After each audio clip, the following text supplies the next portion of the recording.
Bolivia es un país con un historial de golpes dirigidos por las oligarquías del país y siempre auspiciados y sostenidos por los Estados Unidos. Los golpes de Estado, sin embargo, ya no se dan como el de Chile de 1973. Imágenes como la del bombardeo del Palacio de la Moneda son inaceptables para la comunidad internacional. Pero esa misma comunidad internacional no ha tenido problemas en aceptar el golpe contra la soberanía de Grecia, aceptó el golpe contra Dilma Rousseff y Lula da Silva en Brasil, acepta la persecución de la Revolución Ciudadana en Ecuador bajo falsas acusaciones y ha aceptado el golpe de Estado contra Evo Morales, el presidente que más ha hecho prosperar a Bolivia en su historia. Detrás están, claro, como siempre, los recursos naturales y está la dignidad recuperada de los indígenas bajo el gobierno de Evo y su vicepresidente, García Linera. Y sosteniendo el golpe, claro, militares y policías, oligarquías, jueces y medios de comunicación que juntos son más efectivos que los aviones y los fusiles en solitario. Y para hablar de ese golpe tan silenciado tenemos a una víctima de los golpistas, al depuesto vicepresidente de Bolivia, Álvaro García Linera, uno de los intelectuales más brillantes de América Latina y por tanto del mundo. Álvaro, muchísimas gracias, vicepresidente, por estar aquí con nosotros. Muchísimas gracias a ti por permitirme conversar con la gente. ¿Se puede hablar de una interrupción inconstitucional de un jefe de gobierno por parte de otro agente estatal en Bolivia, que es como se define un golpe de Estado? Por doble partida. Primero porque los militares y los policías, que tienen el monopolio de la violencia, de las armas, y que no deliberan, nunca deben deliberar, desobedecen el mando constitucional, el mando civil, y piden y exigen, bajo amenaza de usar la violencia y las armas, que el presidente constitucional electo con el 62% de la votación de los bolivianos abandone su gestión. Y en segundo lugar, porque la persona que colocan como presidenta no está en el orden constitucional. La Constitución boliviana tiene una estructura cerrada para la sucesión constitucional: presidente, vicepresidente, presidente del Senado, presidente de diputados, y nada más. No hay intermedios. Y si no hay ninguno de ellos, tiene que el Parlamento sesionar para elegir su presidente del Senado, que entonces asumiría la presidencia del Estado. Y aquí colocaron como presidente a la segunda vicepresidenta del Senado, que no está en el orden constitucional. Entonces hubo una ruptura de la institucionalidad democrática, un uso de la violencia institucional de las Fuerzas Armadas y la policía en contra del gobierno civil y una forma amañada de colocar un sustituto que no corresponde a la sucesión constitucional. Una lectura que hicimos desde aquí, desde España, y era el coraje que hace falta para no provocar un baño de sangre, porque cualquier frase que hubieran planteado tanto usted como el presidente Evo Morales, pues seguramente hubiera resultado, pues eso, en muchos muertos, en mucha violencia, con un resultado incierto que igual hubiera supuesto mantener el hilo constitucional, pero a costa de la sangre de muchos bolivianos. Mira, la renuncia se tomó un día, si no me equivoco, es un domingo, el 10 de noviembre, en la mañana, tipo 11 de la mañana, cuando nos enteramos que la Fuerza Aérea saca sus aviones artillados a disparar encima de los bloqueadores campesinos que están impidiendo que lleguen grupos de choque de las zonas, de los sectores medios altos, que querían ir a hacer desmanes en la ciudad de La Paz. Y no obedece el mando militar con sus chaquetas de combate sale en la televisión pidiendo que renuncie Evo Morales. Y ahí teníamos dos opciones: rechazar ese pedido y enfrentar en el marco de la Constitución a este golpe. Pero eso significaba las muertes inmediatas de muchas, de decenas, centenares de personas. Había que enfrentar a los militares y a los policías con sus aviones, sus tanques, sus metralletas. Y Evo dijo, no, ninguna victoria electoral merece la muerte de ningún boliviano. Prefiero renunciar. Y fue la decisión que tomamos, renunciar a las 6 horas de ese pedido que nos dan los militares, renunciamos nosotros. Usted luchó contra el Estado boliviano, usted después es elegido vicepresidente. Recuerdo una frase de usted diciendo, de alguna manera, después de haber peleado al Estado, lo he descubierto, ha estudiado al Estado y ahora se encuentra con el golpe de Estado. Sí, el momento de excepción del Estado. ¿Qué decirte? Que es parte de digamos, del funcionamiento de los estados en las sociedades modernas, especialmente cuando la democracia y la igualdad se convierten en un estorbo para ciertas élites que se ven afectadas. Lo que hemos visto en Bolivia es una rebelión contra la igualdad y el uso de la violencia apoyado por estructuras de poder externas para que sea la violencia o la amenaza de la muerte ponga fin a esto que fue el momento de mayor desarrollo, de bienestar, crecimiento y de distribución de la riqueza que ha tenido Bolivia en los últimos 100 años, por lo menos. Se hace cierto eso que decimos siempre, que es, cuando la izquierda gana unas elecciones, gana el gobierno, pero no gana el poder. Sí. Porque el poder tiene también otros núcleos. El Estado es en verdad una especie de bolsa de muchos poderes. No es un único poder. Puedes tener el Ejecutivo, puedes tener parte del Legislativo, están organismos que tienden a tener una vida autónoma. Fuerzas Armadas, Policía y Sistema Judicial tienen una vida autónoma. Son una especie de Estado dentro del Estado. A veces disciplinados en el marco de los poderes, pero cuando hay otras presiones externas operando por su cuenta, como ha sucedido ahora. Pero aparte de eso tienes otros poderes fácticos en el ámbito cultural, tienes otros poderes económicos muy importantes. El Estado ampliado, ¿no?, que dice Gramsci. Sí.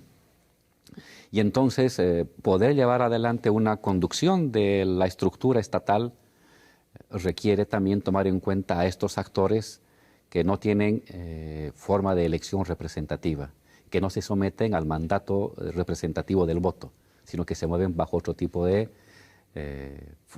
digamos, decisiones mucho más autoritarias y concentradas. Entonces, el golpe de Estado te permite ir al momento último y definitivo del orden estatal, ¿no? Puedes haber ganado elecciones, puedes haber ganado el sentido común, puedes haber ganado el control del Parlamento, puedes tener un apoyo social importante porque reduces la pobreza, pero hay otros ámbitos que tienes que tomarlos en cuenta para saber que se pueden cumplir lo que te propones.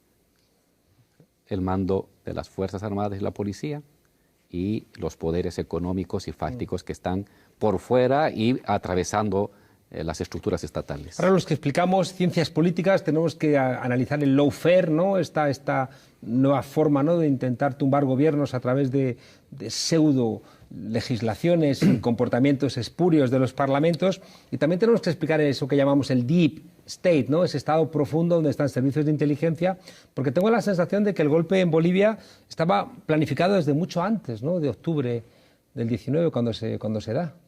Bueno, han comenzado a salir ya información relevante, algunos medios argentinos han trabajado este tema, de encuentros de funcionarios del Departamento de Estado con militares en retiro, con políticos opositores que viven en el extranjero,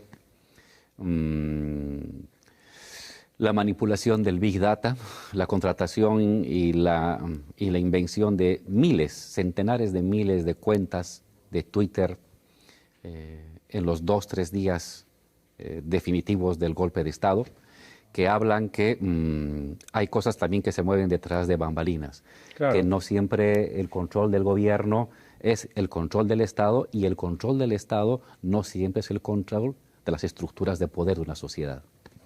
Claro, y ahí aparecen 3 o 4 actores que se están repitiendo. El primero, los Estados Unidos, ¿no? Siempre ahí ya apareciendo otra vez como actores que debilitan y desestabilizan las democracias en América Latina. Pues curiosamente, los centros que las empresas privadas que crearon miles de cuentas de Twitter los días del golpe tienen su asiento en Estados Unidos, y los recursos que fluyeron hacia esas empresas vienen de instituciones y ONGs vinculadas al Departamento de Estado y de Defensa de Estados Unidos. La garantía a los golpistas de que si fracasaban iban a encontrar un aliado que los iba a proteger, evidentemente Estados Unidos. Cuando uno se fija, yo hablé con el comandante de la Fuerza Aérea para pedirle de que retire los aviones del espacio aéreo, aviones de guerra que estaban ametrallando encima de, no a la gente, sino encima de las cabezas de las personas que estaban movilizadas. Ya es bastante susto. Y le pido, entonces él me dice, vicepresidente, sé que por decisión o por omisión voy a ir a la cárcel. Prefiero ir a la cárcel por decisión. Es que no voy a retirar a los aviones. Y claro, dos semanas después te enteras que la esposa y que las hijas están en Estados Unidos, tienen su visa por años, que la familia estaba allá en Estados Unidos y que pudieron tomar ese tipo de decisiones, incluso confrontar el riesgo que si fallaban, podían ir a la cárcel porque tenían ya el apoyo y la garantía de que los familiares iban a estar en un país que los iba a proteger, incluso a los comandantes sublevados.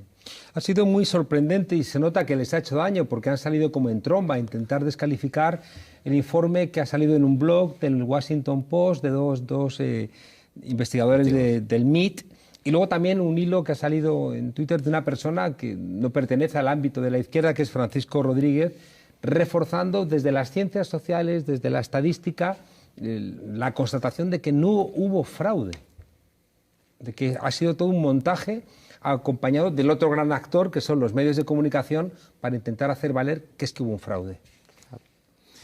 Eso muestra que ha habido toda una estructura montada, porque ellos comienzan a hablar de fraude en el momento en que el candidato opositor, 6 meses antes de las elecciones, comienza a caer en las encuestas. Hasta fines del año 2018, Carlos Mesa, el otro de los candidatos opositores, ganaba a Evo. Aparecía en las encuestas con un 30, 35 y un Evo por un 20, 24, 25. A partir de enero del 19, Evo se dispara en las encuestas que lo hacían las empresas privadas. Y Evo comienza a distanciarse y Carlos Mesa comienza a bajar. Y es justamente a partir de enero del 2019, y tú puedes revisar cómo se va creando una matriz de opinión en los medios de comunicación, fraude. No había habido ni elecciones. Supongo que las redes sociales también han sido muy relevantes, ¿no? Y por supuesto, entonces ya crearon en la opinión pública una opinión de fraude, porque ellos comenzaron a ver de que iban a perder las elecciones. Y, claro, han utilizado cualquier tipo de pretexto. Por ejemplo, dicen que se detuvo un tal TREP, que es un sistema de recuento. ¿Por qué se detuvo al 90% y por qué no continuó al 100%? Porque en las elecciones el TREP no es el recuento oficial, es un recuento para dar las tendencias el primer día de la elección. Luego ya se hace el recuento manual al 100%. En las elecciones judiciales hemos elegido nosotros jueces por votación, el TREP se detuvo al 85%. En estas elecciones nacionales se detuvo al 90%, que habían avisado así el órgano electoral. Eso lo toman como un indicio de golpe, cuando es una rutina del órgano electoral. Luego agarraron un conjunto de actas electorales donde Evo tiene una extraña votación superior al 80%. Se agarran 290 actas electorales. Claro, son las actas electorales de las zonas rurales, donde Evo no tiene solamente el 80, tiene el 90, a veces hasta el 95% de la votación de comunidades. Y son las actas que tardan en llegar. La conexión del Internet no te permite que esas actas lleguen instantáneamente. Entonces, es gente que tiene que llevar de un colegio electoral hasta el pueblo donde está el Internet y transmitirlo, si es que hay buena conexión. Entonces, son actas que llegan siempre en la noche, al día siguiente. Pues eso fue tomado como objeto de demostración por parte del informe de la OEA de que se habían adulterado las actas. No, y lo que ha mostrado el MIT es que la tendencia estadística era de que Evo iba a ganar con encima del 10%. Cuando el TREP se detiene, ya ganábamos con el 8.5%. Y cuando comienzan a llegar las actas de las zonas rurales más alejadas, donde Evo arrasa siempre con la votación, por supuesto que llegamos por encima del 10% que te exige la Constitución para declararte ganador en primera vuelta. Claro, son esas tendencias las que estadísticamente tanto estos investigadores del MIT como Francisco Rodríguez demuestran que no hay ningún tipo de quiebra. No deja de ser sorprendente otra cosa, ¿no? Acaba de manifestar Almagro, de la OEA, su absoluto acuerdo con el dirigente de Vox, de España, Santiago Abascal, una persona que se caracteriza, bueno, por su odio a las mujeres, su odio a las minorías y por formar parte de esa entente de la extrema derecha dirigida por Steve Bannon. Uno no deja de entender también por qué la OEA, un organismo que siempre ha estado descalificado, fue permitido en Bolivia como para sancionar finalmente si las elecciones eran limpias o no. Es como entregarla al zorro, ¿no?, el cuidado del gallinero. No teníamos nada que esconder. Y en nuestra ingenuidad pedimos que cualquier organismo, incluso la OEA, venga a observar. No teníamos nada que esconder. No contábamos con esta acción aviesa de Almagro y de toda la gente que está alrededor y de los financiadores de la OEA para, utilizando esta buena fe nuestra, armen un esquema de querer y dar la imagen de que hubo un fraude cuando en verdad no lo hubo. Pero sí tengo que admitir, ingenuidad nuestra. Hemos visto a Camacho, ¿no?, preparar antes el golpe, anunciarlo, ¿no? Este Camacho con esas vinculaciones con la extrema derecha en Chile, con la extrema derecha de Bolsonaro en Brasil. Es decir, que está funcionando una suerte de plan Cóndor, donde después de la victoria de Alberto Fernández y Cristina Fernández en Argentina, parece que no iban a permitir, ¿no?, que en Bolivia reeligieran a Evo Morales. Una lección que hay que tomar en cuenta es que las fuerzas conservadoras también aprenden de sus derrotas. Y las derrotas sufridas por esta oleada rosa que se dio en el continente a principios del siglo XX también ha generado mutaciones en las estrategias de la derecha. Utilización del Big Data, el fake news, el comenzar a cimentar estructuras de pensamiento fijas en torno a la crítica a los gobiernos progresistas, por muy falsas que sean, pero repetirlas y segmentar las audiencias para llegar con los gustos de las personas con la misma matriz de pensamiento. Utilizar acción colectiva también para generar movilización social en la búsqueda de víctimas, en la búsqueda de confrontación. Y cuando todo eso falla, las Fuerzas Armadas. El señor Camacho confesó en un día de esos, hace un mes, que su papá, un empresario muy importante de Bolivia, se había reunido con los mandos militares. Semanas antes del golpe se había reunido y lo dice, sí, mi papá fue a reunirse con los comandantes, a acordar cosas. Eso simplemente fue billete y pasaporte garantizado, que si las cosas fallaban, el país del norte iba a recibirlos de buen agrado. Y si las cosas funcionaban bien, pues no había de qué preocuparse.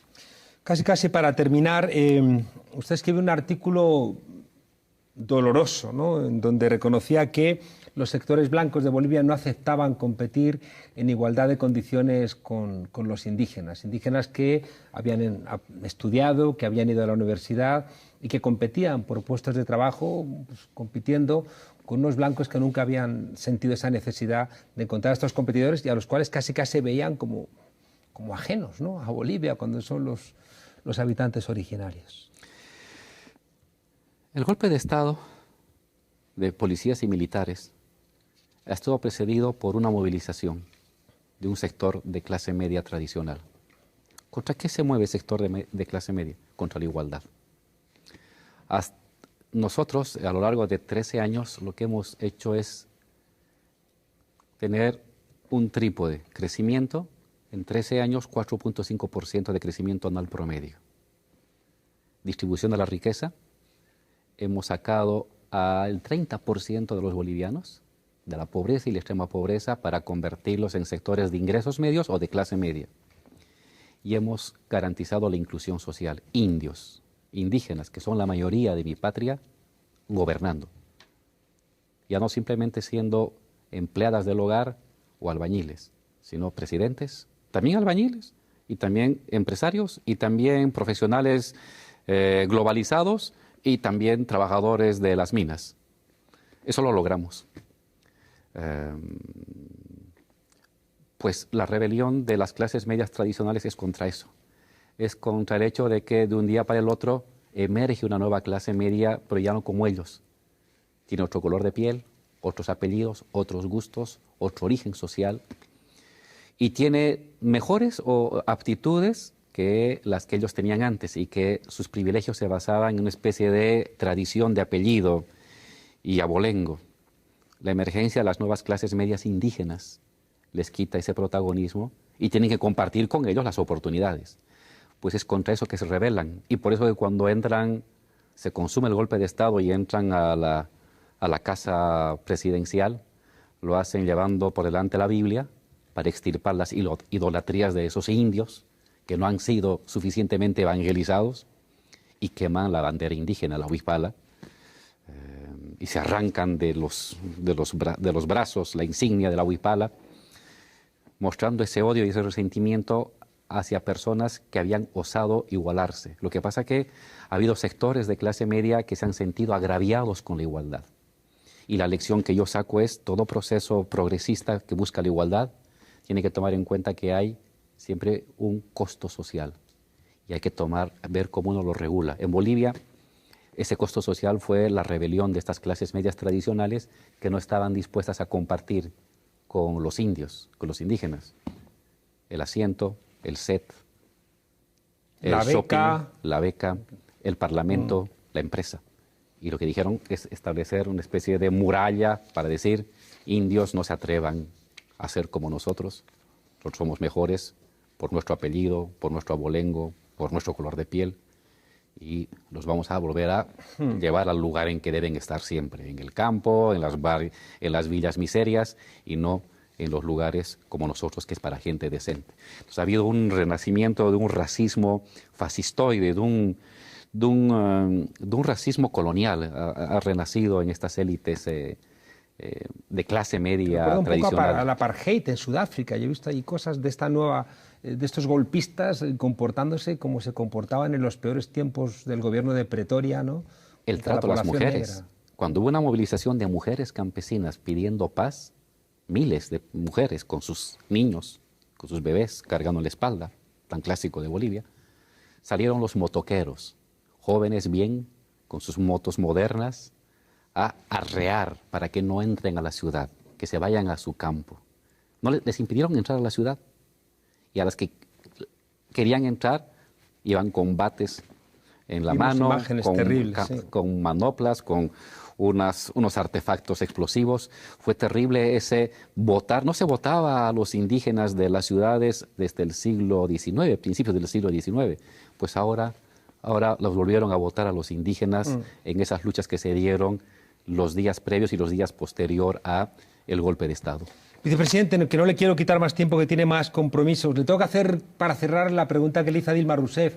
Sacaron ustedes a un 30% de personas de la pobreza, y esa gente, ¿dónde estaba cuando estos usurpadores dieron el golpe de Estado? ¿Por qué los gobiernos del cambio, que tanto han hecho por las minorías, les ha pasado lo que pasó aquí en Europa con la izquierda, que sacó a los obreros de una situación cuasi dickensiana y 20 años después votaron a Margaret Thatcher? ¿Qué se hace mal desde la izquierda para esa gente, ¿no?, que se les convierte en casi clases medias, después no apoyan a los gobiernos que les han sacado de esa postración?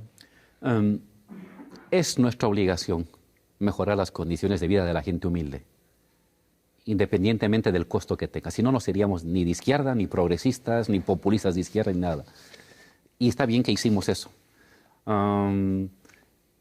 No promovimos organización social suficiente para defender esos logros. Pero yo estoy seguro que hay un despertar de esos sectores, más desmovilizados, más fragmentados, porque el ascenso social también te individualiza, te separa de tu estructura comunitaria, compras local, en el mercado inicial. Lo que antes te daba la comunidad. Eso es normal. Y no hemos logrado crear otras redes de articulación de esas nuevas clases medias emergentes.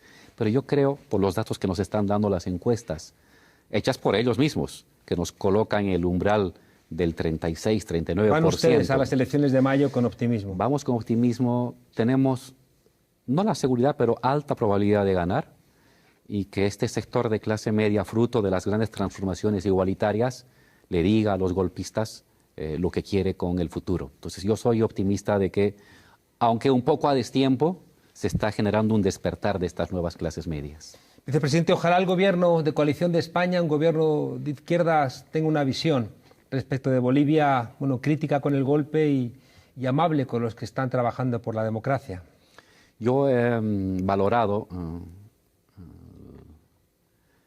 el respeto a la institucionalidad, la demanda, la exigencia que se respete la institucionalidad y haber observado y criticado que el momento en que se rompió la institucionalidad, cuando militares entran cuando un militar, un general, coloca la banda presidencial a un civil, es que las cosas están mal, y eso sucedió. No sucedía desde el año 79 en mi país, y eso volvió a suceder meses atrás. Y el gobierno español fue muy claro a decir que aquí había habido una ruptura del orden institucional, y eso fue muy importante para mostrar a los golpistas de cualquier parte del mundo que no se puede ser impune, no se puede ser impune en la lucha contra la democracia. Álvaro García Linera, vicepresidente de Bolivia, uno de los intelectuales, como decíamos, que más respetamos por su mirada fina y comprometida. Le pido que le mande un abrazo de nuestra parte al presidente Evo Morales y que se haga cierto eso que escribimos en la Facultad de Ciencias Políticas, recordando a Tupac Katari, de que ustedes regresen y sean millones. Muchísimas gracias. Muchas gracias a ti. Hasta pronto.